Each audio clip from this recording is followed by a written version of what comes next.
Well, today we found a good article that I figured that people could cover over, and I'm joined by me and Amanda Wolfchild. Say hello. Hi everyone.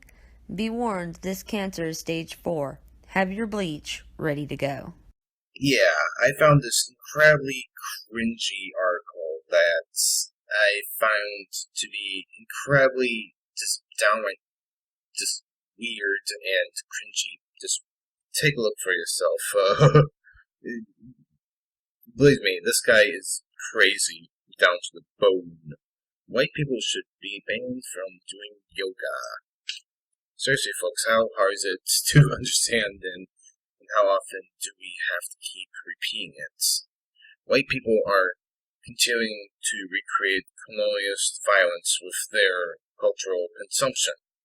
It has to stop. Okay, colonialist violence. I mean, I've never heard about that before, but I'm just judging of the word. I mean, that's incredibly strange and silly at the same time because nobody ever uses that colonialist violence anymore. Probably not since the 1500s or the 1700s when people could still travel to a new world when there was uncharted maps. But seriously, nobody does that anymore. Nobody uses those words. So why on earth are you using those words? Dude, don't you know blaming all white people today for the sins of the past is the new hip thing to do? Never mind, none of us were alive back then, and some of us don't actually come from the bloodlines of colonists, or the fact that our past can't be changed and it led us to the point we've reached today. The only way to end systemic racism and intensive problematic is to force everyone to stick with their own race when it comes to the clothing we wear, the food we eat, and the arts we appreciate, and the lifestyle that we live. Anybody enjoying these cultural products that is not theirs, whether it is eating a traditional meal or wearing a sacred garment, is guilty of cultural appropriation. That is very questionable because basically what you're saying is, let's say a Japanese person decides to go to a Mexican restaurant. So would you say that is cultural appropriation based off what you're saying? Well, the answer from you is probably yes. And Man, stuff like this, it's just so hard to tell. Are they trolling? I want them to be. I really do. but seriously, you're not the arbiter of what I can and cannot eat or do. I mean, seriously, just who are you to say that I can and cannot eat that burrito just because I was born in the United States? Just saying. Also, if you live in America, you most likely come from a mixed cultural background family. So, how will you enforce this? DNA ancestry tests before all purchases? Or by skin color and your actual heritage doesn't matter? Fucking bigots. This violence must be stopped. You should only be allowed to enjoy the culture of your own race. Again, I have to say, I don't think you can tell other people that they can and cannot enjoy other people's cultures because other people's cultures are meant to be shared, aka multiculturalism. Like USJW/feminists love to preach all the time, so if you were. And basically, if you wanted multiculturalism to work, then what you were saying is contradictory to that. Just saying. Basically, once you discover something and you like it or find it useful, you make it yourself. Slightly different, more to your taste. Other people see it and like it, and it goes on and on. This has happened throughout our history as a species, as has population shifts from one area to another. Yes, we have advanced beyond the methods of the past when we do these kinds of things, but we should celebrate the fact that we do these things more peacefully and less out of survival necessity now. But blaming the generations alive today for the pain caused by people they may not even have a connection to that lived generations ago based solely on skin color is racist and insane. Yeah, sorry, no offense, dude, but I'm gonna take over the reading now, okay? Okay. Whenever I see someone whose cultural heritage does not descend from the subcontinent of India practicing yoga, I want to scream out at them for their theft of an ancient sacred practice. The way Westerners have reduced yoga to a trendy form of exercise is just another example of how colonialism continues to plague us. Yoga is a centuries old tradition of mindfulness, with physical practice only one part of the system. Unless you grew up Indian, learning these ancient traditions of your own people using the sacred objects in their intended manner, you should not be allowed to practice yoga, as trendy yuppie moms call it. Again, seriously, like, who are you to say that? Let's say, who are you to say a Mexican person and tell them that they can't appreciate some American special only sports? And the same thing will go to people going to McDonald's, because believe it or not, the hamburger was made in Germany, as far as I understand it. It didn't come from the United States, but yet we do that sort of practice of eating that stuff all the time. So by your own logic, literally, the majority of the countries are already doing that, so your point is mute. Just saying.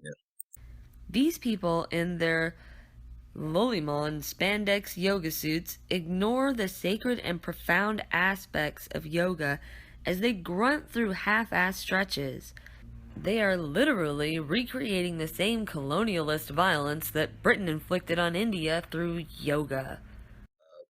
Seriously, I don't think practicing yoga is actually recreating any sort of colonialist violence. If anything, that's just an exercise routine. And for you to say that it's somehow colonialist violence, it just strikes me as a rather tinfoil hat crazy. Again, just saying. We should do like the upstanding student leaders at the University of Ottawa who demand yoga be brought down for its flagrant recreation of cultural genocide. We need to decolonize our yoga practice. And this nonsense is why I'm not sure it is a troll. I mean, the left does this kind of shit.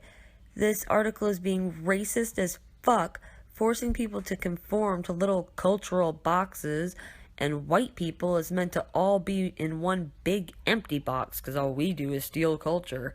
That's the kind of shit they actually say. So I'm not sure if this is a troll or not. Okay. And the mere fact that a university did that is kind of scary, especially when that kind of raises the question of, okay, if you're not going to allow people doing that stuff, then where is it going to end? Like, will we even be able to, say, smoke? Will we be able to, say, wear clothing, or even just wear shoes? Because those are all things that didn't come from our culture. Dum-dum? Especially with hockey, and also just other sports as well. My soul weeps every time I smell the waft of mall food court Chinese. A noble and ancient culinary practice has been raped by American food engineering to become nothing but a foul simulacrum of Chinese cuisine. Your choice of words, using the word raped, is, I mean, seriously, I don't think, even with the American fast food Chinese joints, they aren't raped. What it is people with independent investments actually invested into starting those businesses. In fact, I've met a couple of actual Chinese people that actually started their own Chinese business, and yet many of their employees are American. So basically, your logic is literally saying that that sense that basically the whole Chinese restaurant thing's been raped done because we have just done it more often is very silly, especially when there are actual legit people from China or Japan or wherever the case is that actually start their own businesses over here. So it's nonsensical. Seriously. First, the Americans make fun of your food. Once they have convinced you it is worthless, they start enjoying it themselves and demand you adapt to their palate. They take your tastes and techniques and repackage them with bland Western stamp of approval. First off, okay, yeah, people poke fun at things that are new and different and weird to them. That happens. Who gives a fuck? Everybody does it. It's not just the Americans. Everybody does it. And secondly, if someone else's opinion can convince you that your entire culture's cuisine is worthless, what the fuck is wrong with you? And no one demands that you adapt to their palate. They adapt it to their palate themselves. If you want to sell it here in America, then yeah, you should adapt it to an American palate. Because this is America. That's just common fucking sense if, you want to make money. It's called sharing, dude. It really is called sharing because when we try it out, we tend to add things to it. It doesn't make it bland, but I'm just saying we tend to just try new things and change it up a little bit. Hinting, aka multiculturalism. That's what it is about, sharing stuff, which you seem to be against. It is an absolute disgrace that serves to re-illustrate the capture and enslavement of people of color all throughout history. Somehow, only college-aged social justice warriors are truly able to see these atrocities. Students at Oberlin valiantly took down their cafeteria's offensive recreations of Asian cuisine. I don't buy that because there are way too many people that love Asian foods, and not only that. I mean, if that was true, I mean, you guys have gone mentally mad. Just saying. I mean, you consider it offensive just to recreate this stuff. I mean, seriously, you're limiting yourselves down to a very small section of foods that only came from America. Like, you don't realize that most of everything that we eat does not come from America. Not even oranges, for that matter. And you know what this here tells me? I don't want to go to Oberlin. I don't want to send my kids there. Why the fuck would you want to go to a school that won't let you have some Asian food just because it's Asian food and they don't believe it's up to the standards of authentic enough? Fuck you, if it tastes good, give me some fucking ramen. They're right. We need a full takedown. The only way to solve our dilemma of culinary appropriation is to ban all ethnic food that is not 100% authentic. And people can only enjoy food of their own race due to issues of cultural sensitivity. Okay. Well, good luck with that, because even if you were a politician, even if you were a person of power, I doubt you'd be able to even you would have your way, because way too many people love this idea of trying new stuff. In fact, at the time of this recording, I'm having a burrito, so in your eyes, I'm being offensive. It's not even just about trying new things. It's about how are you going to tell somebody what their cultural background is? Do you know? Do you know what their family tree was? You don't know. We're all a mix, a blending of a bunch of different fucking people. The world has come together a lot right here in America with immigrants coming in and then they blend with other immigrants. And you don't know, the white person next to you could have a lot of African in their history, their ancestry, or a lot of Indian or Chinese. It just didn't come out because there's also a lot of white, a lot of British, German, Irish. So again, we come back to what are you gonna do? DNA ancestry test everyone before they buy, touch, use, enjoy anything? Or are you just gonna go by their skin color because you're a fucking racist? Cultures in West Africa may have invented an incredibly beautiful and practical piece of clothing, the dashiki, but only they are allowed to wear them. I don't care if you wear it to Coachella because it looks cool, is good for hot weather, and moves well when you dance. Unless you're a West African, wearing a dashiki is a revolting act of cultural appropriation. Fashion is one of the biggest offenders of cultural appropriation. Native American patterns were all the rage in New York fashion magazines. Japanese garments stroll down the runways in London. And don't even get me started on espadrilles. Fashion is one giant cultural appropriation minefield and must be stopped. Fashion must be stopped? So, unless you are wearing the clothes of your people, you better have on a joyless smock. Those are your options. I reject your options because you're boring. I'll say you that. I'm not saying this article is boring, but you in particular are, because if you want to cut yourself off of other stuff, that's fine. But what you're asking for is literally a life of just of not enjoying the wonders of the world, and it's going to lead you down to a very miserable place. I mean, I would imagine this guy being at the corner in the street somewhere, and he's all pissed off because I'm eating a hamburger, and he'll be saying cultural appropriation while he's eating his very, very small pallet of only American stuff. Which, mind you, we don't have that much in terms of America food, so we only have nuts. That's it. We don't have much of anything else, so you would be pissed off because we'd be enjoying things that are naturally good. No, you can wear a dashiki whenever you want, wherever you want, whoever you are. Because who the fuck does this person think they are to tell others what to do? And the joyless smock line also leads me back to thinking this is a troll again. Seriously, what does it say about the world that I honestly can't tell? Envision a better world, free from racism, colonialist violence, and the much dreaded problematics. We can get there, but first we must acknowledge our theft and genocide of culture that is not our own. To be culturally sensitive, we must only consume cultural products of our own race. Any sort of racial mixing is verboten. After all, culture is not meant to evolve.